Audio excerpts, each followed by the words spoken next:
Je voulais te partager un achat flop. Alors ça c'est, tu vois, c'est 100% naturel.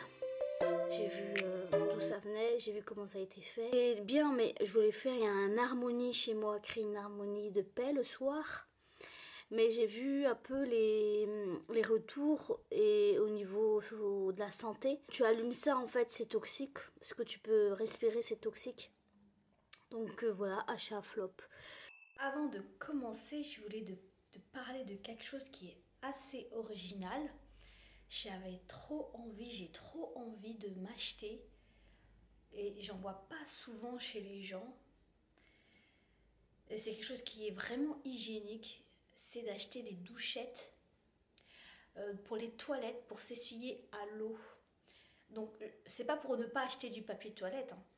C'est plutôt pour une question d'hygiène. Vraiment, c'est une question d'hygiène et de propreté. En fait, je viens de découvrir que la majeure partie des pays dans le monde n'utilisent pas de papier toilette. Ça, c'est vraiment dans les pays européens, on va dire en Occident. Et ça m'attire vraiment au niveau de la propreté. Je ne sais pas ce que vous en pensez, mais c'est vraiment pas quelque chose qui est présent. C'est plus présent. Alors apparemment, avant, c'était présent les douchettes. Dans les WC, c'était présent. Je ne sais pas si vous avez connu ça. Apparemment, c'est possible. D'après les vidéos que j'ai vues, c'est possible. Alors là, on est le 25. Il va rester moins d'une semaine. Et j'avais envie de te tester les enveloppes budgétaires. Alors je sais que c'est quelque chose qui marche très bien. C'est vraiment quelque chose d'efficace. Franchement, je sais qu'il y en a qui adhèrent et c'est trop bien. Moi, personnellement, j'ai pas adhéré parce que je voulais faire encore plus simple et sans prise de tête. Et je trouvais aussi que c'est une méthode vraiment efficace, hein. Il n'y a aucun problème, elle est vraiment efficace. C'est juste que j'ai pressenti qu'il y avait quand même une limite. C'est-à-dire que bah, moi personnellement, je j'ai pas de mal, par exemple, à me dire que si je fais les courses, si c'est 20 euros, c'est 20 euros et je ne dépasserai pas d'1 euro. J'arrive, j'arrive parce que j'aime bien le fait de ne pas dépasser et de me limiter ne me dérange pas en fait. Le fait de me limiter ne me dérange pas, au contraire. J'ai une satisfaction quand je me dis bah, j'ai fait 20 euros de course et j'ai respecté mes 20 euros de course. Donc je vais essayer d'optimiser au maximum. J'ai pas aussi du mal à des achats compulsifs qui fait que bah, j'ai du cash et que si j'ai plus de cash, et ben il y a plus de cash. C'est vraiment bien pour je trouve que pour les personnes qui bah, se disent bah voilà j'ai ça en espèces, et ben je gère pour tout le mois et ça me contraint à vraiment j'ai l'impression à pas faire des achats compulsifs. Moi personnellement, je suis pas du tout achat compulsif. Je suis plutôt devenue le contraire. Euh, pour faire un achat, je vais plutôt vraiment me dire si cet achat vaut vraiment la peine. Donc je vais vraiment réfléchir. Je vais vraiment... Moi, c'est le contraire de quelqu'un qui achète de manière compulsive. À la limite, c'est le contraire. Donc c'est pour ça que je ne me suis pas trop reconnue dans...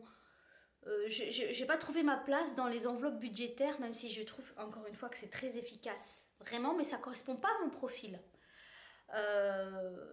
Mais je voulais faire cette semaine, je voulais tester. Voilà, en mode grande débutante.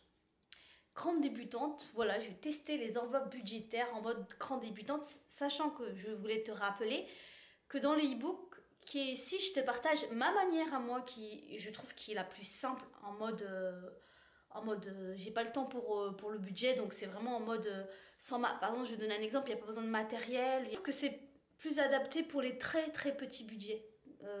Voilà.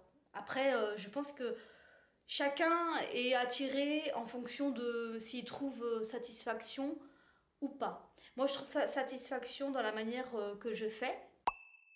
là j'étais sur le site, sur le compte de la banque postale. J'ai d'abord regardé les prochains prélèvements. Comme ça, je vais laisser la somme des prochains prélèvements à venir. Donc comme tu sais, on ne peut pas tout payer en espèces. Donc j'ai mis la catégorie qui revient souvent quand on fait des enveloppes budgétaires, c'est-à-dire les courses. Je vais mettre l'essence, donc voilà, les charges variables. Et je vais garder le divertissement. C'est-à-dire, je vais donner un exemple. Là, avec ma fille, j'ai prévu peut-être de lui acheter un petit livre. Et ça va être dans cette catégorie-là. Moi aussi, pareil, je vais peut-être prendre un café à boire dans un petit salon de thé. L'un des avantages que je trouve, c'est que quand tu payes tout en espèces, du coup, tu as de la petite monnaie. Et quand tu vois cette petite monnaie qui s'accumule, eh ben, ça donne envie de faire encore plus attention. Et ça donne envie de facilement mettre de l'argent de côté et à la fin de l'année, de l'investir dans un projet. Donc ça pousse vraiment à mettre plus d'argent de côté quand tu as d'espèces. J'ai l'impression que le gros avantage des enveloppes budgétaires avec du cash, c'est surtout au niveau des courses alimentaires qui est un gros budget. Je crois qu'une fois, j'ai même vu une famille avec 3 enfants qui avait plus de 1200 € de courses par mois. Et si on a envie, par exemple, d'être à 900, eh ben, les enveloppes budgétaires, ça permet de ne pas avoir le choix et de vraiment respecter cette enveloppe. En fait, tu es en mode... en gros, c'est comme si tu ne te donnais pas le choix et je trouve que c'est hyper avantageux quand tu fais des courses d'avoir que du cash avec soi et de se limiter sans se donner le choix. Si on fait cette méthode, il faut que les membres de la famille respectent ce mode de vie. Je trouve que ça permet de savoir où on va. Mais il faut que tout le monde joue le jeu parce que si tu es en couple avec quelqu'un qui voit pas du tout la vie comme toi de manière financière et qui n'a pas la même façon de voir les choses, ça peut être problématique de faire les enveloppes budgétaires. En fait, il faut que c'est une personne qui tient le budget et voilà, c'est comme ça. Et que derrière, il faut que ça suive également, quoi, pour que ça marche, quoi. Et ça marche. Personnellement, est-ce que je vais continuer en fait, comme j'arrive déjà à faire à peu près la même chose, mais de manière virtuelle, du coup, je ressens pas le besoin de forcément avoir tout le cash pour tout le mois, en fait.